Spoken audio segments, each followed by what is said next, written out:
Hello everyone, welcome to another video. As you can see, we're not in my standard video office. We're here at another office in my home here, and we're going to be upgrading this desk here. Of course, if you clicked on this video, that's probably because you already know what we're doing. We're going to be replacing that with a standing desk. This is the Monoprice Workstream sit-stand desk, single motor. It is a 4-foot long desk, so I think this is actually the footprint of the desk pretty much. So let's go ahead and open it up. We're going to give you a full tutorial of just how to build and install this. See if it's something you can do by yourself or if you will need help. But this is going to be a full tutorial showing you from opening the box to completion on how to set this guy up. I did buy this desk with my own money, so any opinions expressed in this video are my own. First thing we see is a lot of packaging, a lot of cardboard bits. Looks like we got the base here, a bag of screws. We got an Allen wrench. It's also a Phillips head screwdriver, another Allen wrench, a bunch of little screws here, more screws here, and then we even have some cable keepers for cable management. We have our control box here that's got all of our buttons and our programs so that we can set it how high and low we want it to go. A power adapter, a manual showing you how to do this. One of the first things we can pull out here is a foot. You got these little wheel feet that spin up and down to help level your desk. If the ground isn't perfectly level, you can spin these up and down to help level that out. And here is our leg. Really sturdy. Wow, that thing is heavy.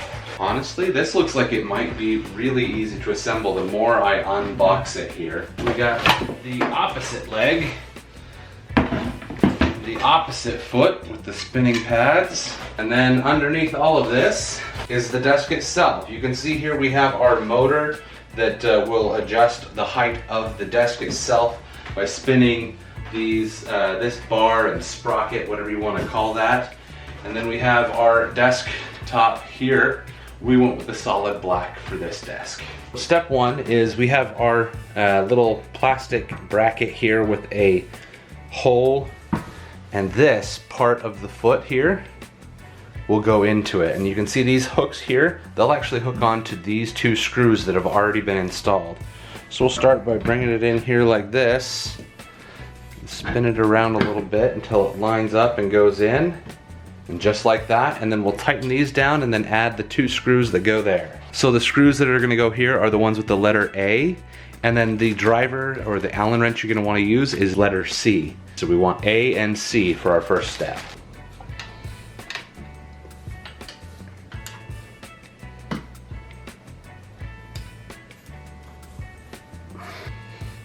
All right, now we'll repeat this process over on the other side.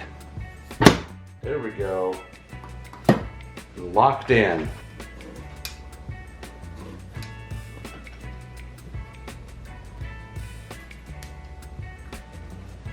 All right, now we're ready for step 2, which is attaching the feet.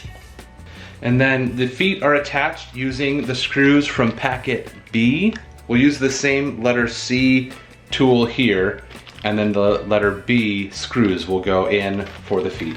I'd recommend starting with the screws in the back because it is heavy on this side, so it wants to tip over this way. I'm just doing them finger tight just so I can make sure all of them fit. If it's not quite aligned just right, that can be difficult if you've tightened them down all the way already.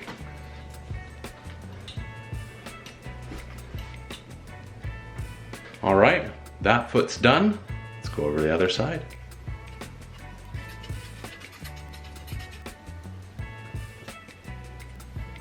All right, and then step number 3 is putting in this display / controller. There are 3 screws. There's 1 here and 2 here.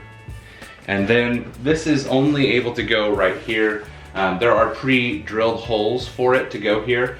I suppose you could install it over on the other side. However, it is not set up to do that. So we're gonna go ahead and follow the instructions and install it right here in the front.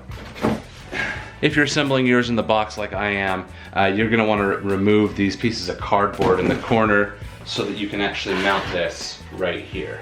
And then the screws you're gonna use are right here in this separate packet. There's some wood screws, not the machine screws like we've been using. These have a coarser thread so that it can grab onto the wood easier without ripping it out. And this is when we'll use tool D. It is a Allen screwdriver, or Allen tool with a Phillips screwdriver end. You can use your own screwdriver if you have one and that's more comfortable for you. I am not opposed to you doing that, especially if you have like an electric one. Just be careful not to go too tight with your torque because you can rip this out. I'm pretty sure this desk is just made from particle board.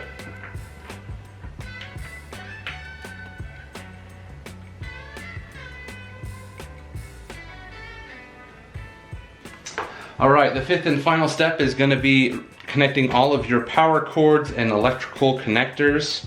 So it comes with 3 power cords that are separate from the rest of the desk that's already partially pre-assembled.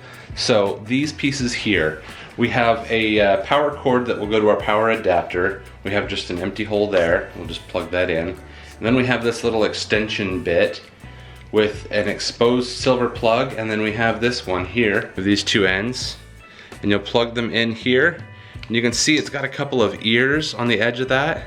That's because this guy has a hook system that you'll push down and that'll lock it in place so you can't undo that. And then this electrical power adapter will plug into the only port we can actually plug it into, which is right here, our DC in. It says DC in right there, and that'll click into place for you.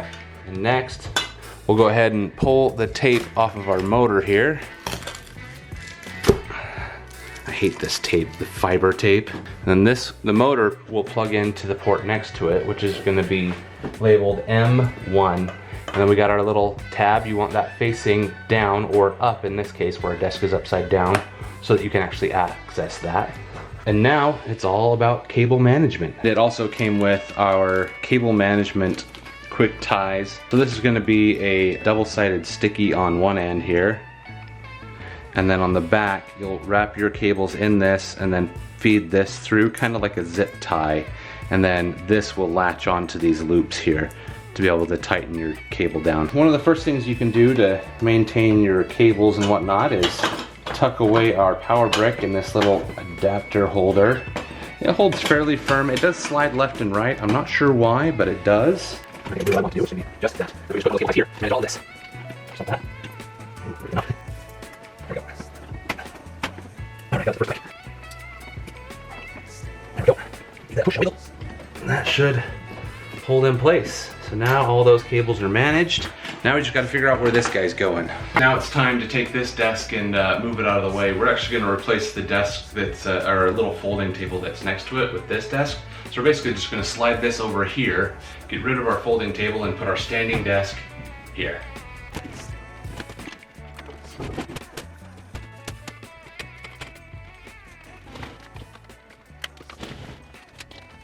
All right, so now's the hard part because this guy is heavy. It's 82 pounds. So I could probably get this in there by myself, but I think most people will want a second hand for this part. Everything else you can probably handle yourself aside from carrying this into your home and lifting it in place. I did get it in place here, basically where this desk was. And so now I can just take everything on this desk and move it here. Okay.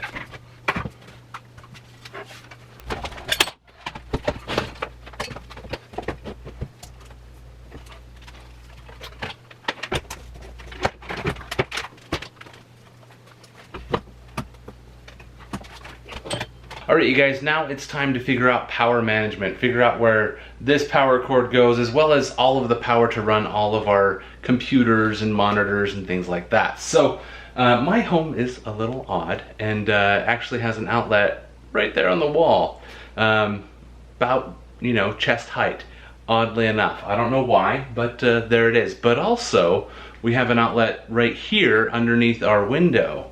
So we have the two options, and we're gonna figure out which one's best. I think this might be good because of the raising and lowering, but we'll have to maybe do some testing, things like that. We still have 3 more of these cable ties that they gave us, and I might invest in some more cable management so that we can have everything tucked up and held up on the back side of this desk while being able to move up and down.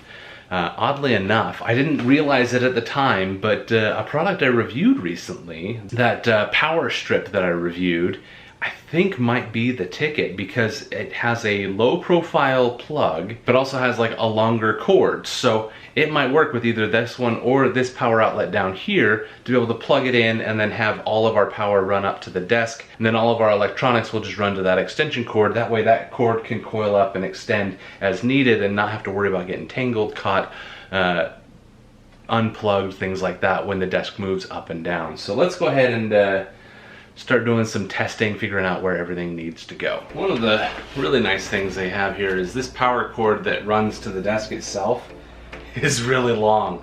I don't think it's quite 12 feet. I think it's a 10-foot long cord. Like, look at this. There, and I still have all of this slack here that goes all the way into the desk. So that's a really nice feature, is has a really long power cord, so that even when it is an extending up and down desk, it has plenty of slack. Okay, most underrated thing about a standing desk is being able to work under a standing desk with cable management. Raise the desk up all the way. I'm sitting in a comfy chair, just leaned back, and now I can comfortably work under here.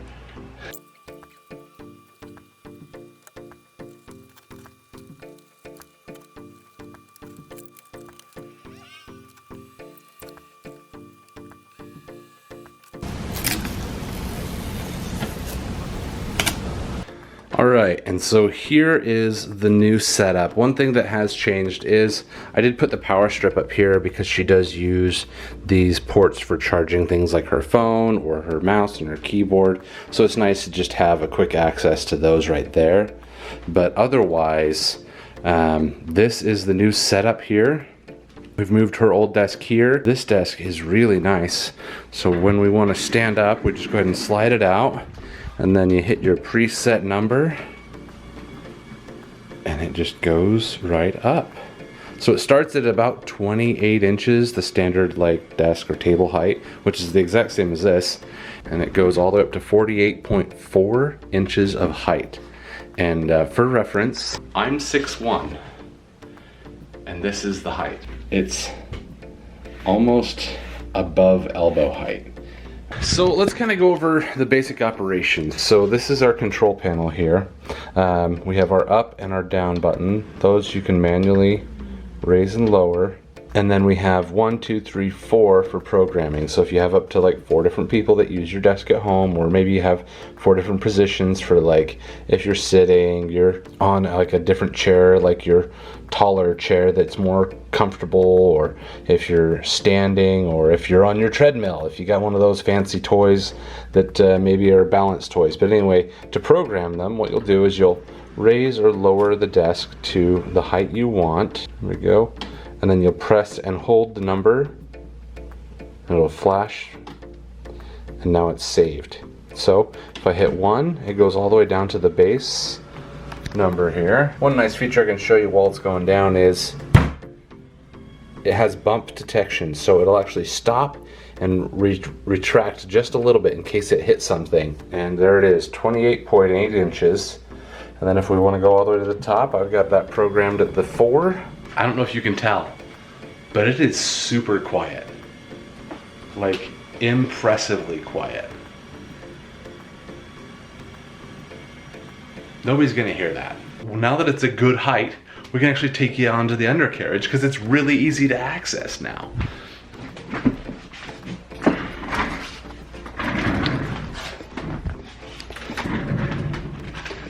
So when we come under here, the cords coming from our controller here run back here, and I have some of them tucked right here, and then go into this power unit. This has a little metal hook that we showed earlier on how it holds that in place. That's great. And then I took the cords here and I only undid them a little bit, as much as I needed to, and then looped to the beginning and the ending loops and connected them to our cable tie management piece here, because that isn't big enough to go around this whole bunch of 12 feet of wire, and it really just pops up onto the other side of the desk, connected to that power strip there. And then the other power item I have here is this cord here is coming from our monitor. And so this is the power brick for the monitor, the power adapter, whatever you want to call it. So I just put a zip tie or a cable tie on this end and then held it up on the other end with a bunch of other ones. So the other ones are the network cable coming down through our wall here in our home, as well as the main power cable here. So you can see that power strip is gonna be right here, and it comes down, and then I have it tied here so that we can't like pull it off by accident. And then I have all of the excess cables looped up here. I also have a network cable, so that network cable comes from down here, up here, and then I added an extra loop just for security, so if it gets caught, it has some slack to pull, but it's not gonna yank it off of the computer itself and yank the computer down. And then our power strip has this Velcro tie, so I just took any loose cables from there and looped them all up there, and then left enough slack on our main power strip cable to run to our outlet right here, and that way when the desk goes up and down, that won't get tangled. The only two cords that may get caught or tangled is our network cable here and our main power cable that comes up right here along the side of our desk. While I'd love to have this all the way against the wall here, unfortunately we have a window, and this kinda is deeper than the gap is from the wall to the window, and so I do have it pulled away from the wall a little bit so we can raise our blinds and have our curtains also held up and out of the way. But when we do raise it up, I don't want to get caught on the curtains or the blinds. I must say I am really impressed with this desk here. It's very solid made. The surface is a pretty standard desk surface that you would see in an office setting, but also like it doesn't wiggle a whole lot. Like I have to really wiggle on it, but like it isn't off-centered. I didn't have to spend any time actually messing with like the leveling feet at the bottom of the table. Like it really just went in so easily. So I didn't just go and find like the cheapest one on Amazon. I actually spent quite a bit of time searching, and actually had to save up for this one with my YouTube and Amazon income to be able to buy this. But after going through and watching reviews, reading reviews online, and reading up on all of the specifications for this versus other ones, the Monoprice standing desk really is like the best value out there for standing desks. It's less than $300 for an electric standing desk with the safety features. There's other ones out there that are cheaper, but they don't always have the safety features, and they also don't have the same quality of desktop. This is a pretty solid, thicker desktop, while the desk that used to be here, that's now her side desk here, is, well, it's the cheapest thing we could find on Amazon.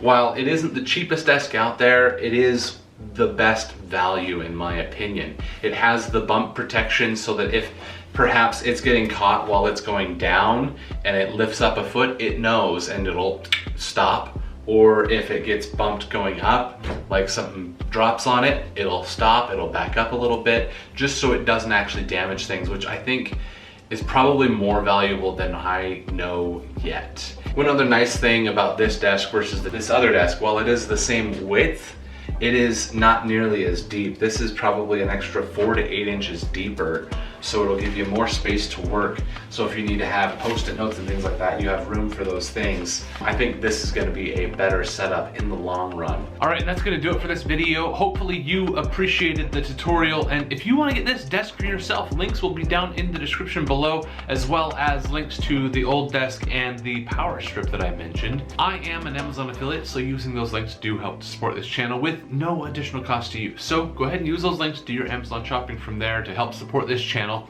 Also, if you think I've earned it, please consider hitting that subscribe button. Don't forget to hit that thumbs up as well, and in the comments below, leave me questions or suggestions for future videos. If you have questions about how this was done or any specific details, let me know, and I'll see you guys in the next video.